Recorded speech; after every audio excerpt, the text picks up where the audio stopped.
Les souverains de l'Europe penseront alors qu'ils ne devions pas rester étrangers au résultat de nos dissensions, non pas que la Révolution de France les effraya, car ils espéraient en trouver son affaiblissement dans nos désordres. La puissance de cette nation brillante leur avait fait payer sa gloire si chèrement, sa civilisation même, qu'il avait bien fallu laisser pénétrer chez eux, blesser tant les humeurs propres, quand ils percevront enfin que les grandes questions de l'organisation sociale est accueillant les trônes. Ils se décideront à prendre le parti d'opposer des digues au terrain qui les menaçaient. Deux d'entre eux se réuniront à Pilnitz chez le lecteur de Saxe, trop sage peut prouver le dessein, trop faible comme souverain peut pouvoir les repousser de ses états. On vit aux côtés d'un empereur d'Autriche et d'un successeur du grand Frédéric, un prince français souscrire des membres de la France à son déchirement, sans oser au dernier dire un mot en faveur de sa patrie.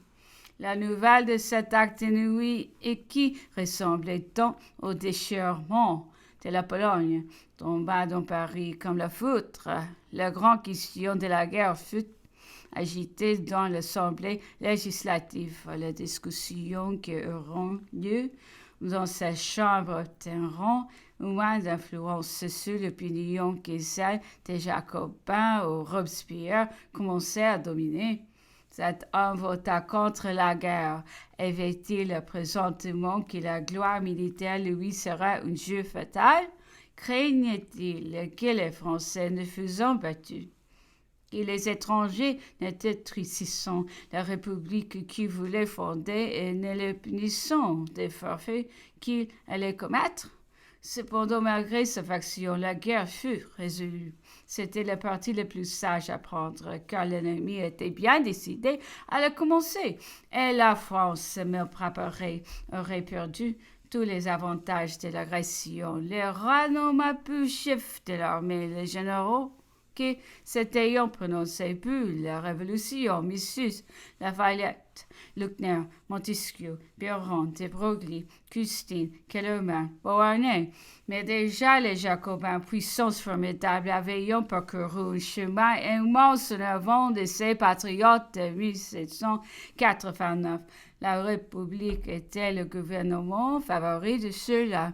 Et ceux-ci en étaient restés à la monarchie constitutionnelle. La première action de la guerre fut honteuse. On voulut attaquer l'ennemi sûrement.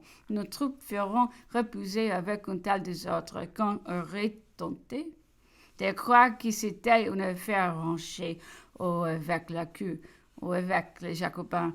Si la loyauté des généraux était moins connue, Monsieur de Dillon, l'un des commandants, fut massacré à son retour par les soldats furieux de la honte dont ils s'étaient couverts. Mais à Paris, les Jacobins jetteront tout le blâme sur les rois et persuaderont à la masse du peuple qu'il était impossible que les troupes remportassent des victoires avec des généraux nommés par lui. Cela c'était vrai, car le monarque ne régnait plus. L'armée ne pouvait plus tirer sa force et son organisation de lui. Les chefs eux-mêmes, placés dans une position détestable et pressentant un changement dans l'État, ne savaient plus pour qui ils combattaient. Les territoires, sans doute, vont tout être protégés, mais il fallait cependant savoir au profit de quel gouvernement. Les généraux faisaient tout partie de la noblesse. Ils avaient voulu la liberté, mais dans une monarchie, et les doctrines des Jacobins devaient un peu leur plaire. Ceux-ci se décideront à terminer toutes les incertitudes ou accéléreront la chute du trône et l'établissement de la République. Je dis plus haut que la garde nationale, véritable sauvegarde du roi, avait été découragée par le cœur. Elle fut ensuite intimidée par la faction des Jacobins, la destruction du trône et l'établissement d'une république résolue et proclamée par des hommes furieux qui détruiront des sangs versés, n'intimideront pas, épouvanteront les honnêtes bourgeois de la capitale. Si nous avions été doués d'un peu d'énergie, si l'union eût régné parmi ceux et s'ils étaient comptés, les trônes auraient été préservés, mais pouvait-on exiger que d'obscurs citoyens usant en partage et prévoyant ce qui avait manqué aux hommes du plus haut rang à qui se faisant doués pour un souverain qui ne voulait pas se défendre? Ils se tairont donc à l'écart et factieux délivrés de cet obstacle n'auront plus d'ennemis à combattre que le régiment des gardes suisses. Les rois l'avaient préféré pour sa protection et ses sujets parce qu'il lui paraissait sans doute plus commode de solder des étrangers qu'il de s'attacher des Français. Il ne fut pas difficile aux Jacobins d'échauffer le peuple contre les Suisses, bientôt par leur discours et leurs écrits. La rage égala celle des taureaux de l'Espagne contre la couleur rouge. Pourquoi des paysans de la Suisse forment-ils la garde du roi des Français? Pourquoi ces hommes, si étrangers à nos mœurs, à nos usages et à notre langue, se trouvent-ils entre les peuples et les rois constitutionnels? N'y a-t-il donc que plus de soldats français? La garde nationale est suspecte à la cour. Il lui faut des étrangers peu garde, en attendant des étrangers peu triomphateurs. La famille royale, les généraux, les puissants ennemis sont liés par un pacte secret dont l'exécution se développe chaque jour. La trahison est partout, et si l'on ne prend bientôt des mesures, la France entière, et surtout Paris, vont être mis à feu et à sang. Il n'y a pas un moment à perdre. Ces discours séditieux circuleront dans 1000 pamphlets, étant répétés dans toutes les réunions de la populace avec cette énergie grossière, suffisante sur elle. Ils échauffèrent des têtes ardentes qui depuis longtemps avaient perdu jusqu'au souvenir de l'ordre et de la soumission. Les Jacobins entreront donc en campagne, mais ils voudront cependant commencer par un essai et obtenir, sans doute, au milieu de la fureur d'une sédition nouvelle, ce qui leur paraissait encore incertain, mais une attaque réglée. Le 20 juin, la masse du faubourg s'ébranla et descendit sur le château de Tuileries sous le prétexte d'exiger du roi la sanction de plusieurs décrets qu'il avait refusés. Le général Lafayette n'était plus à Paris.